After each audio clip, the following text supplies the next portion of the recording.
Hi, I'm Mike Martell. I'm an assistant professor in the College of Nursing. I also teach in the undergraduate program, and I teach the second level med-surg course. And I'm Harley Brown. I'm the communications coordinator for the College of Nursing, which is a fancy title to say that I write articles, manage social media, and do all sorts of various tasks. Tell me a little bit more about your personal background. Sure. So this isn't like an awkward first date at all. But anyway, I digress. Personally, I moved to Lansing about a year ago. Actually, we're coming up on a year.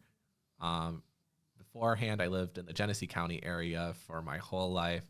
I grew up in a small town called Clio, Michigan. Not Clio, it's Clio, FYI. But then I lived in Flint, my hometown, just because of how much it impacted my education overall and how it helped me come into my own. I started off at Mott Community College in Flint, where I earned an undergrad, or not an undergrad, but an associate's degree in general studies, then moved on to U of M Flint and finished in the pandemic. So I saw the various ways that education is kind of taught and how different delivery methods are going. And then I also was working as a professional while earning my undergrad in the Flint area at Mott Community College as their social media manager. So all of their social media strategy, all of their social media reporting was under my belt. So at U of M Flint, I earned my communications degree in professional communications. I was one of their most involved leaders. I actually earned one of their awards for that when I graduated. For my personal life, I don't do a whole lot. I visit a lot of friends. I have 161 different kinds of nail polish. It's about to be 167, but we won't talk about that. It's kind of one of my obsessions. I change my nails almost every day. I also have houseplants. I've started doing planting.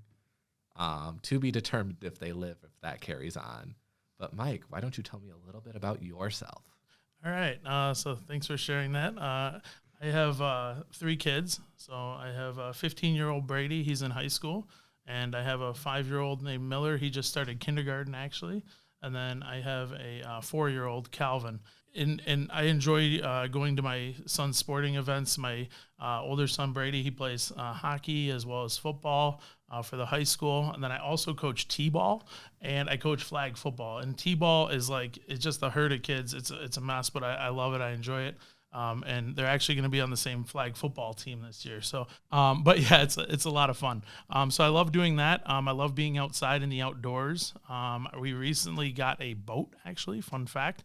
It's like a 1995. You have to run the bilge while it's running to keep it from sinking. To get the water out of it. My sister gave it to me, who's also a Spartan grad from the College of Nursing. But she gave it to me because it was sitting in her garage. And she told me I had to keep the name of the boat Hot Butter because it cuts through the waves like hot butter. And so we've been spending some time on that. It's been a lot of fun. And then, like I said, I like being outside, sporting events and all that kind of stuff in my personal life. Oh, and my wife, Laura, who I can't forget, she actually is a Spartan grad. We got married here on campus in the Horticultural Gardens. Sparty came to our wedding. You can actually ask Sparty to come to your wedding, and he came to our reception. And my brother-in-law, who's a U of M fan, he took his hat, which is a U of M hat, and threw it off the balcony. Sparty did. So that was kind of fun. So anyway, that's a little bit about me.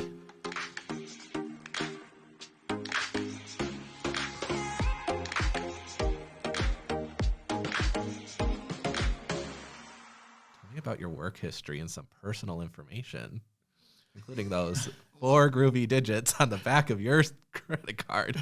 Right. There you go. Exactly. I can share it, but there's nothing in there. So me neither.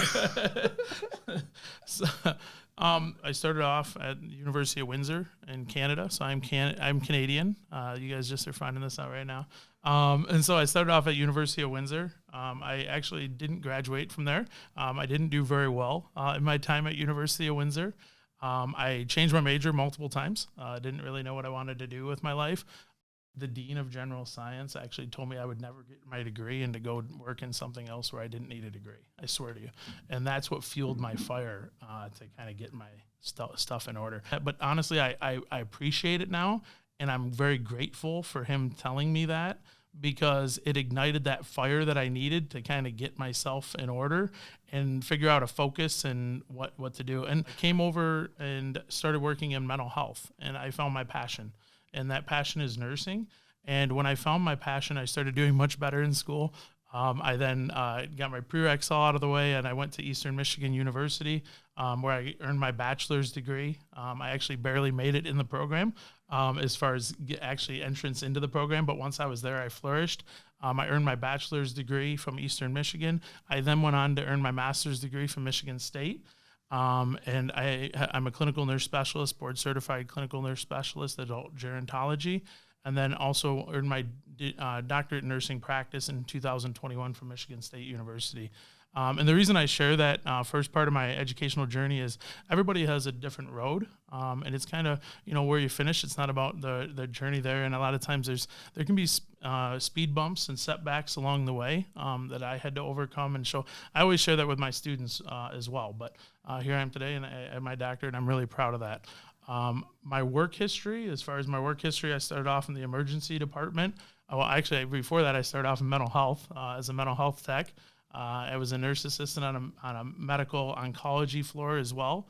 And then I was in the ER as an ER tech, ER nurse. I did some things with education in the ER. I was then a stroke coordinator, so doing quality improvement with stroke patients. And I did that for a few years.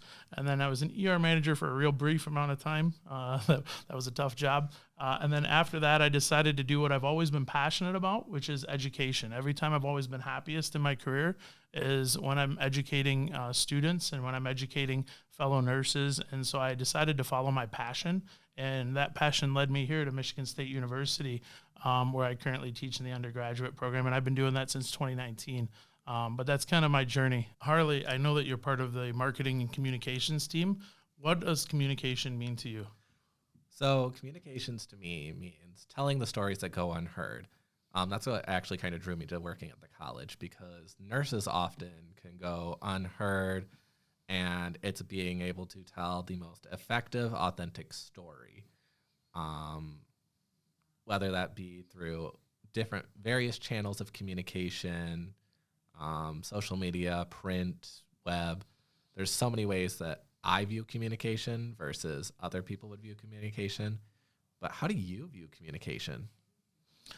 So in my role as faculty, I view communication from a couple different aspects. So first, it's communicating with the students, so modeling professional communication with the students, teaching them how to communicate with different interprofessional members of the healthcare team, and then with each other, because nurses, when they're on the floor, they're teammates, right? Where they're all on the same team and they're caring for patients. So they have to really know how to communicate with each other. So communication is super important for nurses.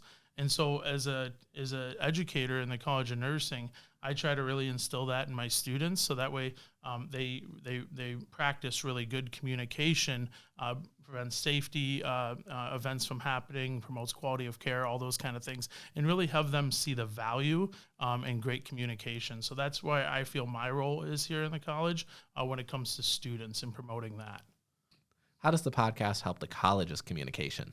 It's to get information out there into the public, to talk about current events that are maybe going on. Also advocacy. I feel like we have a good opportunity for advocacy in our listenership. And I think that, just talking about events that interest the community as a whole, as well as our tighter community here at the College of Nursing and MSU.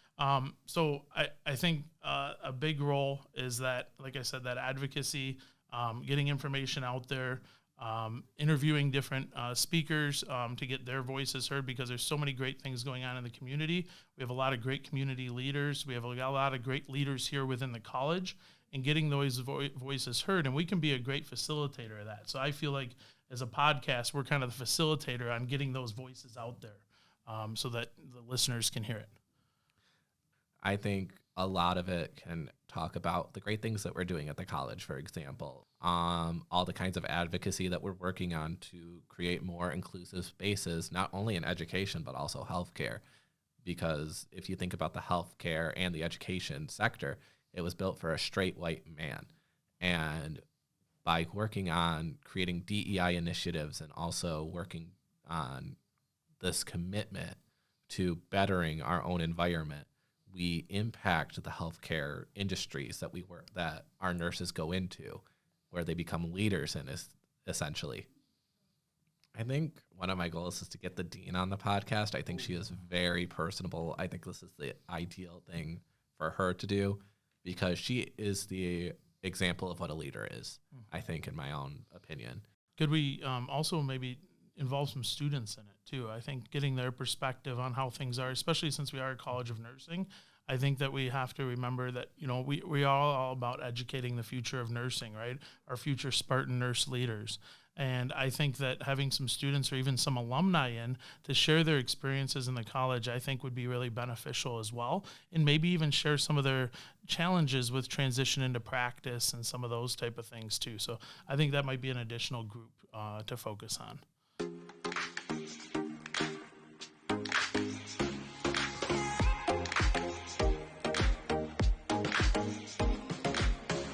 So, Mike, are you excited to co-host the podcast? I am super excited to co-host the podcast. So I've never done this before, but I love doing new things. I love having conversations. I love spreading awareness. I love interviewing interesting guests. And I think that this will be a great opportunity to do that. I'm really, really, really excited to get started on this podcast. Unfortunately for me, out of all my friends and all of my relationships, I am the extrovert of every group that I've been a part of. So this just was naturally a fit for me. I like interviewing people. I liked getting to know people. A lot of my work here at the college revolves around writing articles and interviewing people and getting to know them at a personal level and navigating through those kind of stories that can be hard to tell. Some of my favorite stories are the ones that have high emotional impact. And I think that is the best story to tell because it conveys such an intense emotion. And I think that's something that we could do here on the podcast. Where do you see the podcast going? I think there's, I think that can kind of develop over time, right? So we can kind of see, what the audience is interested in, right? What our listening audience is interested in. It can kind of evolve over time. I kind of see that evolving, as we bring in different speakers and we get feedback on those speakers that we bring in. I love that you talked about that emotional aspect and making a difference, making an impact in the lives of others. I think that's so important. I always tell my students, every day that you're a nurse, you have an opportunity to make an impact on the lives of others. But that goes on beyond nursing, right? So in anybody's day, you have an opportunity to make that impact on the lives of somebody else. And I think hearing stories is very beneficial for that. So hopefully as we're interviewing people, those things, we can kind of bring those things out of our guests. So I love that you said that, Harley. And I think I see the podcast evolving long past me, long past you, but becoming a part of the college's legacy. We've been here for 73 years, and we are taking giant steps to become modern every day.